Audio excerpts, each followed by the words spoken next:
Would you follow your conscience, even if it meant losing everything you hold dear? This is the question at the heart of the life of Blessed Franz Jägerstätter, a simple Austrian farmer whose quiet heroism continues to echo through generations. His story is not just a tale of resistance against overwhelming power, but a testament to the profound strength found in faith, conscience, and love. Franz Jägerstätter was born in 1907 in the small village of St. Radegund, nestled among Austria's rolling hills. His early life was marked by simplicity, days spent working the earth, tending to animals, and learning the rhythms of nature. He was known for his cheerful spirit, his dedication to his family, and his willingness to lend a hand to neighbors in need. As he grew, so did his faith, quietly rooted in the Catholic traditions of his village. In 1936, Franz married Franziska, a woman whose devotion to God matched his own. Together, they built a life filled with love, laughter, and prayer. Their home became a sanctuary for their 3 daughters, a place where faith was lived, not just spoken. Franz was not a man of grand gestures or lofty ambitions. He was, above all, a man of conscience, shaped by daily acts of kindness and humility. But the world outside was changing. The rise of the Nazi regime brought fear and uncertainty to Austria.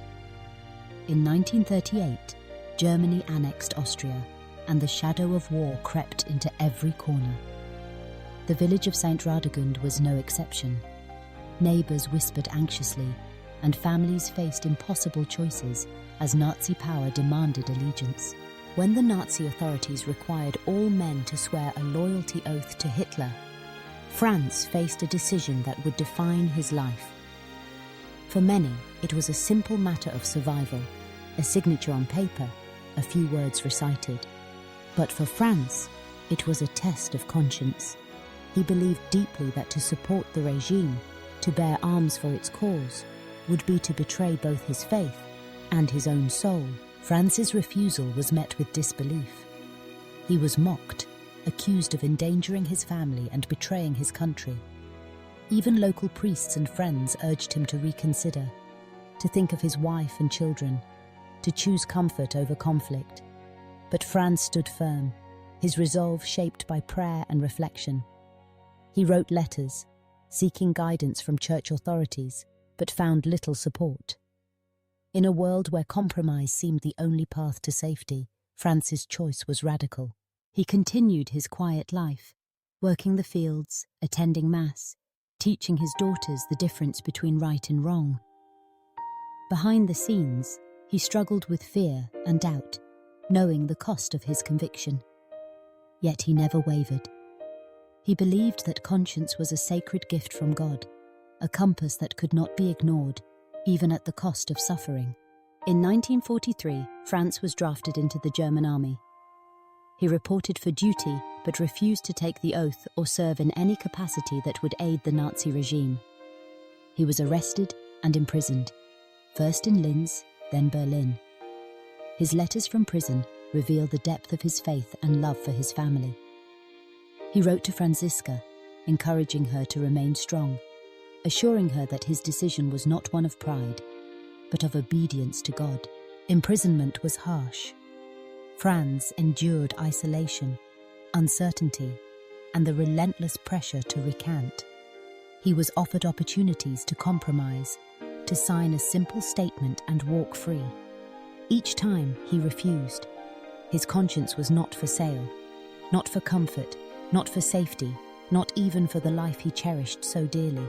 On August 9th, 1943, Franz Jägerstätter was executed by guillotine. His final moments were marked by prayer and peace. He died a martyr, his body buried in a simple grave in St. Radegund.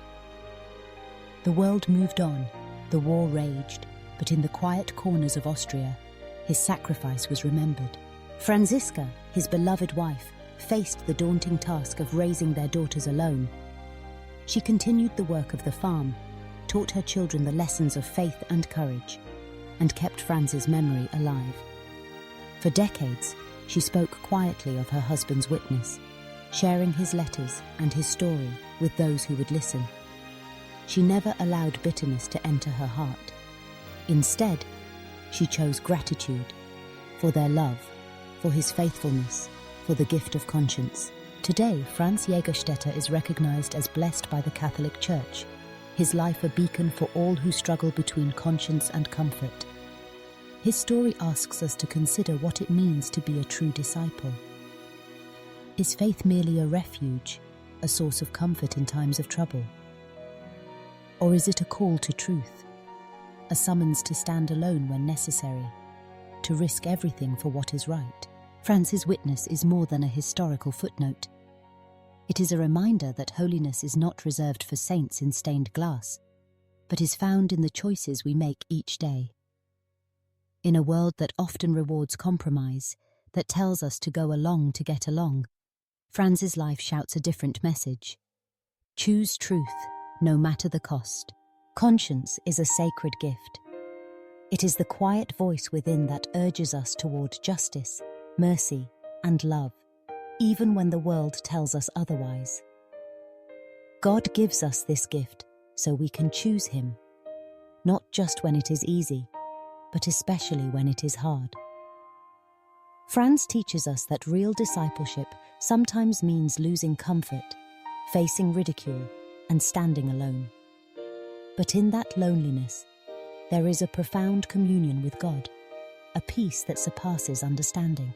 Most of us will never face the stark choices of war or prison.